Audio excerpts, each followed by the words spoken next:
ಸ್ಯಾಂಡಲ್ವುಡ್ನಲ್ಲಿ ದೊಡ್ಡಮನೆಯ ಪಾರ್ವತಮ್ಮನವರು ಯಶಸ್ವಿ ಚಿತ್ರಗಳನ್ನ ಕೊಟ್ಟಿದ್ದಾರೆ. ತಮ್ಮ ಸಂಸ್ಥೆ ಮೂಲಕ ಪ್ರತಿಭಾನ್ವಿತ ನಟಿಯರನ್ನ ಪರಿಚಯಿಸಿರುವ ಇವರು ಸರಿಸುಮಾರು 80 ಚಿತ್ರಗಳನ್ನ ನಿರ್ಮಿಸಿದ್ದಾರೆ. ಇವತ್ತು ಇವರ 7ನೇ ವರ್ಷದ ಪುಣ್ಯಸ್ಮರಣೆ. ಇಂದು ಈ ಹಿನ್ನೆಲೆ ಇವರ ಯಶಸ್ವಿ ಪಯಣದ ಒಂದು ಪುಟ್ಟ ಸ್ಟೋರಿ ಇಲ್ಲಿದೆ. ಪಾರ್ವತಮ್ಮ ರಾಜ್ಕುಮಾರ್ ಅವರು ಡಿಸೆಂಬರ್ 6, 1936ರಲ್ಲಿ ಜನಿಸಿದ್ರು. 25 ಜೂನ್ 1953ರಲ್ಲಿ ರಾಜ್ಕುಮಾರ್ ಅವ್ರನ್ನ ಮದುವೆ ಆದ್ರು. ಇನ್ನು ಸ್ಯಾಂಡಲ್ವುಡ್ನ ದೊಡ್ಡ ಮನೆಯ ಅಮ್ಮ ಅಂದ್ರೆ ಇವರೆಲ್ಲರಿಗೂ ಒಂದು ವಿಶಿಷ್ಟ ಗೌರವ ಇತ್ತು. ಇಡೀ ಮನೆಯಲ್ಲಿ ಅಮ್ಮ ಅಂದ್ರೆ ಅಲ್ಲಿ ಒಂದು ಹೊಸ ಉತ್ಸಾಹವೇ ಇರ್ತಾ ಇತ್ತು. ಸಣ್ಣದೊಂದು ಭಯ ಕೂಡ ಇರ್ತಿತ್ತು. ಕಾರಣ ಪಾರ್ವತಮ್ಮನವರು ಹಾಗಿದ್ರು. ಆ ದಿನದಿಂದಲೇ ಚೆನ್ನೈನಿಂದ ಬೆಂಗಳೂರಿಗೆ ಬಂದು ಸಿನಿಮಾ ಕೆಲಸಗಳನ್ನ ಮುಗಿಸಿ ವಾಪಸ್ ಸಂಜೆ ಹೊತ್ತಿಗೆ ಚೆನ್ನೈಗೆ ಹೊರಡ್ತಾ ಇದ್ರು. ತುಂಬಾನೇ ಕಷ್ಟಪಟ್ಟು ಸಿನಿಮಾಗಳನ್ನ ಮಾಡ್ತಿದ್ರು. ಶ್ರೀ ವಜ್ರೇಶ್ವರಿ ಕಂಬೈನ್ಸ್ ಹಾಗೂ ಪೂರ್ಣಿಮಾ ಎಂಟರ್ಪ್ರೈಸಸ್ ಅನ್ನೋ 2 ಸಂಸ್ಥೆಗಳನ್ನ ಕಟ್ಟಿದ್ರು.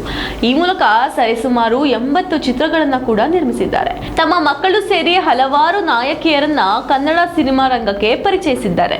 ತಮ್ಮ ಸಂಸ್ಥೆ ಮೂಲಕವೇ ಕನ್ನಡಕ್ಕೆ ಪ್ರತಿಭಾವಂತ ನಟಿಯರನ್ನ ಕೂಡ ಕೊಟ್ಟಿದ್ದಾರೆ. ತಮ್ಮ 3 ಮಕ್ಕಳು ತಮ್ಮ ಈ ಸಂಸ್ಥೆ ಮೂಲಕವೇ ಕನ್ನಡ ನಾಡಿಗೆ ಪರಿಚಯಿಸಿದ್ರು. ಅಷ್ಟೇ ಯಾಕೆ, ತಮ್ಮ ಯಜಮಾನರು ಅಂದ್ರೆ ಡಾಕ್ಟರ್ ರಾಜ್ಕುಮಾರ್ ಅವರ ಸಿನಿಮಾಗಳನ್ನು ಕೂಡ ನಿರ್ಮಿಸಿದ್ರು. ಪಾರ್ವತಮ್ಮನವರು ಮೊದಲು ನಿರ್ಮಿಸಿದ ಚಿತ್ರ ಯಾವುದು ಅಂತ ಗೊತ್ತಾ? ಹೌದು, ರಾಜ್ಕುಮಾರ್ ಅಭಿನಯದ ತ್ರಿಮೂರ್ತಿ ಚಿತ್ರದ ಮೂಲಕವೇ ನಿರ್ಮಾಣ ಶುರುವಾಯಿತು. ಹಾಗೇನೆ ಶುರುವಾದ ಈ ನಿರ್ಮಾಣದ ಪಯಣ ಯಶಸ್ವಿಯಾಗಿಯೇ ಮುಂದುವರಿಯಿತು.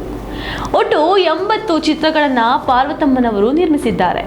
ತ್ರಿಮೂರ್ತಿ ಚಿತ್ರ ಸಕ್ಸಸ್ ಆದ್ಮೇಲೆ ಕವಿರತ್ನ ಕಾಳಿದಾಸ, ಜೀವನ ಚೈತ್ರ, ಹಾಲು ಜೇನು ಮುಂತಾದ ಸಿನಿಮಾಗಳನ್ನು ನಿರ್ಮಿಸಿದ್ದಾರೆ. ಇದಾದ್ಮೇಲೆ ಶಿವಣ್ಣನ ಆನಂದ ಸಿನಿಮಾ ಆಗಿರ್ಬೋದು, ಜನ್ಮದ ಜೋಡಿ ಹಾಗೂ ಓಂ ಚಿತ್ರವನ್ನ ತಮ್ಮದೇ ಸಂಸ್ಥೆ ಮೂಲಕವೇ ಕನ್ನಡ ನಾಡಿಗೆ ಕೊಟ್ಟರು.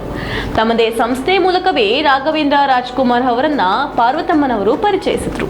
ನಂಜುಂಡಿ ಕಲ್ಯಾಣ ಆಗಿರ್ಬೋದು, ಸ್ವಸ್ತಿಕ್, ಟುವಿ ಸಿನಿಮಾ ಕೂಡ ಮಾಡಿಸಿದ್ರು. ಪವರ್ ಸ್ಟಾರ್ ಪುನೀತ್ ರಾಜ್ಕುಮಾರ್ ಕೂಡ ಇದೇ ಸಿನಿಮಾದಿಂದಲೇ ಪರಿಚಯ ಆದ್ರು. ಅಪ್ಪು, ಅಭಿ ಮತ್ತು ಹುಡುಗರು ಚಿತ್ರವನ್ನ ಪಾರ್ವತಮ್ಮನವರೇ ನಿರ್ಮಿಸಿದ್ರು. ಹೀಗೆ ಯಶಸ್ವಿ ಸಿನಿಮಾ ನಿರ್ಮಾಪಕಿಯಾಗಿದ್ದ ಪಾರ್ವತಮ್ಮನವರು ಕನ್ನಡಕ್ಕೆ ಹಲವಾರು ನಟಿಯರನ್ನು ಕೂಡ ಪರಿಚಯ ಮಾಡಿಸಿದ್ದಾರೆ. ಪಾರ್ವತಮ್ಮನವರು ಪ್ರತಿಭಾವಂತರನ್ನ ತುಂಬಾನೇ ಚೆನ್ನಾಗಿ ಆಯ್ಕೆ ಮಾಡ್ತಾ ಇದ್ರು. ತಮ್ಮ ಚಿತ್ರಕ್ಕೆ ಸರಿ ಹೊಂದುವ ನಟಿಯರನ್ನೇ ಆಯ್ಕೆ ಮಾಡ್ತಿದ್ರು. ಹಾಗೇನೆ ರಮ್ಯಾ, ರಕ್ಷಿತಾ, ಮಾಲಾಶ್ರೀ, ಪ್ರೇಮ, ಸುಧಾರಾಣಿ ಇವರೆಲ್ಲರೂ ಕೂಡ ಪಾರ್ವತಮ್ಮನವರ ಸಂಸ್ಥೆಯಿಂದಲೇ ಕನ್ನಡ ಚಿತ್ರರಂಗಕ್ಕೆ ಪರಿಚಯ ಆಗಿದ್ರು. ಈ ಒಂದು ವಿಷಯವನ್ನ ಈ ನಟಿಯರು ಅಷ್ಟೇ ಹೆಮ್ಮೆಯಿಂದ ಈಗಲೂ ಸಹ ಹೇಳ್ಕೊಳ್ತಾರೆ. ರಾಜ್ಕುಮಾರ್ ಅವರ ಸಂಸ್ಥೆಯ ಚಿತ್ರ ಅಂದೇ ಈಗಲೂ ಕಲಾವಿದರಿಗೆ ಗೌರವದಿಂದಲೇ ಕಾಣ್ತಾರೆ. ಅದಕ್ಕೆ ಒಂದು ಕಾರಣ ದೊಡ್ಡ ಮನೆ ಮತ್ತು ಪಾರ್ವತಮ್ಮನವರು ಅಂತ ಈಗಲೂ ಹೇಳಬಹುದು. ಇನ್ನು ಇವತ್ತು ಪಾರ್ವತಮ್ಮನವರ 7ನೇ ವರ್ಷದ ಪುಣ್ಯಸ್ಮರಣೆ ಇದೆ. ನಮ್ಮನ್ನೆಲ್ಲ ಅಗಲಿರುವುದು ಬೇಸರದ ವಿಚಾರ.